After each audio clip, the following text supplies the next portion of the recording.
Kadang kalau dengar kata-kata declutter, bukannya semangat, kita malah udah capek duluan. Bayangannya mau ngeberantakin rumah, terus ditata ulang lagi. Melelahkan banget. Tapi ada loh sebenarnya cara biar kita tuh lebih gampang buat declutter. Di video kali ini aku pengen bahas tentang 5 dasar declutter yang ngemudahin kita buat bikin rumah lebih nyaman. Tonton sampai habis ya.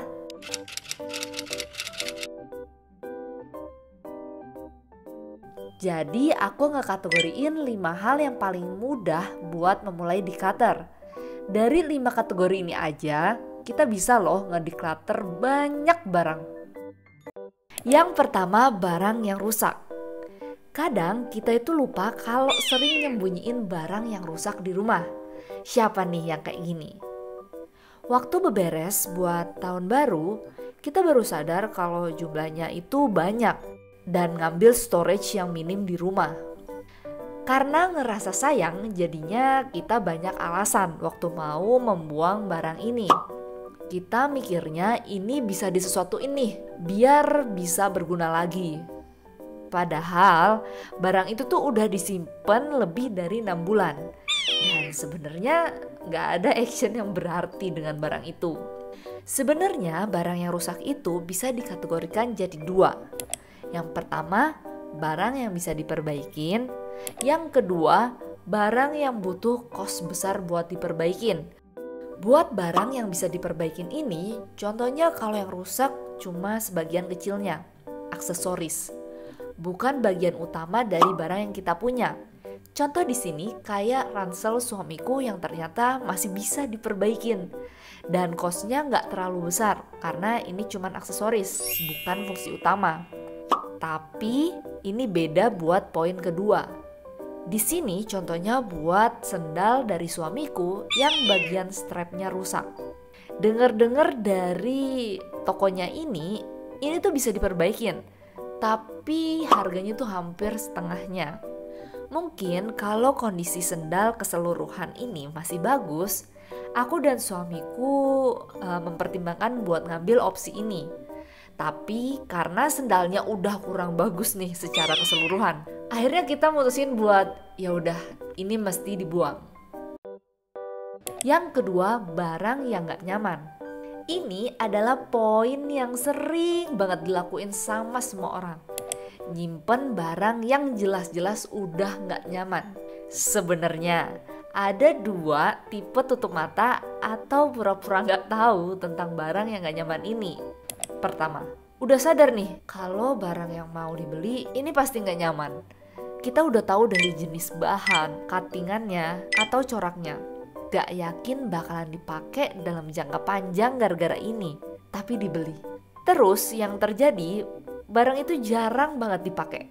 Yang kedua, belum tahu karena gak dipakai di awal. Dan kebanyakan belinya online. Biasanya di foto dan pas kita pakai itu bisa jadi beda. Dan di situ baru sadar, loh kok gak cocok ya? Contoh yang pertama, kayak baju yang aku punya ini. Bahannya kurang nyaman karena panjang dan panas buat aku pakai yang sering menggunakan kendaraan umum. Cuttingannya juga oversize, yang sebenarnya itu bukan tipeku.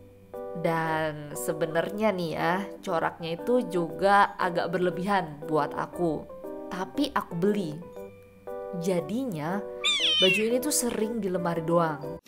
Buat contoh kedua, ini aku makanya selalu saranin buat barang yang dipakai di badan nih, belinya sebisa mungkin offline.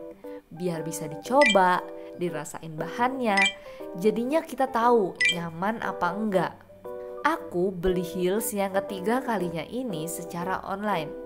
Setelah 2 kali gagal, ini aku berani beli karena pernah nyoba punya adek dengan brand yang sama cuman beda model. Dan enak. Terus aku beli secara online model yang lainnya. Pas dateng, kakiku ternyata terlalu kecil buat size-nya.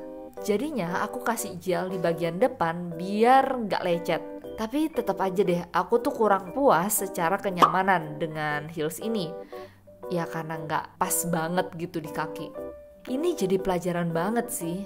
Kita gak akan benar-benar happy dengan barang yang kita gak nyaman pakainya. Dan ini tuh tinggal nunggu waktu aja buat kita declutter. Pasti akan di-declutter ketika kita nemu penggantinya yang lebih baik. Yang ketiga, aktivitas yang gak bikin happy. Menjadi diri sendiri itu susah. Apalagi kalau kita tipe orang yang gampang keikut apa yang ada di lingkungan. Terus karena kita kebiasaan kayak gitu, kita jadi gak pede kalau milih sesuatu yang beda. Lagi-lagi nutup mata sama isi hati ini. Atau bahkan kita jadi makin gak kenal sama diri sendiri. Sebenarnya buat keikut orang lain ke arah positif itu baik banget. Tapi tetap kita harus bisa membatasi sesuai kemampuan diri ini. Ada hal yang truly deeply emang kita senengin yang berbeda dari lingkungan. Ada juga yang emang kita ngikut karena aktivitas itu positif. Misalnya nih, aku suka olahraga dan olahraga emang baik buat kesehatan. Aku punya banyak teman yang juga suka olahraga. Jadinya aku ngikut mereka buat olahraga ini. Tapi gak semua jenis olahraga ya aku ikutin. Kalau terlalu banyak cabang olahraga, kita akan spend duit lebih banyak. Dan jadinya bukan cuma buat kesehatan, jadi lifestyle yang berpotensi jadi berlebihan. Akhirnya aku milih olahraga yang paling aku senengin aja, dengan sendiri dan beberapa dengan orang lain. Yang keempat, subscription. Waktu pertama kali aku pindahan rumah, suamiku beli TV karena dia anaknya emang TV banget. Sedangkan sejak kuliah, aku jarang banget nonton TV. Berarti sekitar 7 tahunan. Kalau nonton film, ya di laptop atau di HP. Karena sekarang punya TV, kita tuh jadi langganan banyak hal. Kayak layanan TV kabel dari paket internet yang aku ambil, Netflix, video, Disney Hotstar. Yang kalau dijumlah, biayanya tuh lumayan loh. Bisa habis 500 ribuan per bulan. Setahun bisa 6 juta, jumlahnya banyak banget. Tapi yang perlu digarisbawahi, emang semuanya dipakai. Kalau langganan ini bisa bikin aku dan suami ngurangin nonton bioskop yang kosnya lebih besar, mungkin oke. Tapi kalau tetap aja dengan habit yang lama, ini mesti diseleksi. Yang kelima, barang yang fungsinya buat hiasan. Dekorasi rumah biasanya punya fungsi bikin rumah lebih estetik. Dan jenisnya macem-macem. Dari hiasan bunga sampai buku-buku. Oh iya, bisa juga hiasan piring. Aku pernah nyimpen banyak boneka yang dipajang karena emang suka sama boneka. Tapi lama-lama aku kok ngerasa boneka ini malah jadi sumber debu ya. Mesti dibersihin juga nih tiap waktu. Boneka ini sebenarnya nggak ada loh fungsi lain selain hiasan. Jadinya waktu bebersih pun aku ngerasa lebih berat hati gitu buat ngelakuinnya. Karena naruh boneka di kamar tidur, jadinya debu ini kehisap selama aku tidur. Makanya barang-barang yang cuma punya fungsi sebagai hiasan ini bisa dijadikan opsi buat di-declutter. Sesimpel ini bisa bikin kita nambah daftar yang mesti dibersihkan loh di rumah. Jadi itu semua adalah 5 dasar declutter yang bisa kamu lakuin sesegera mungkin.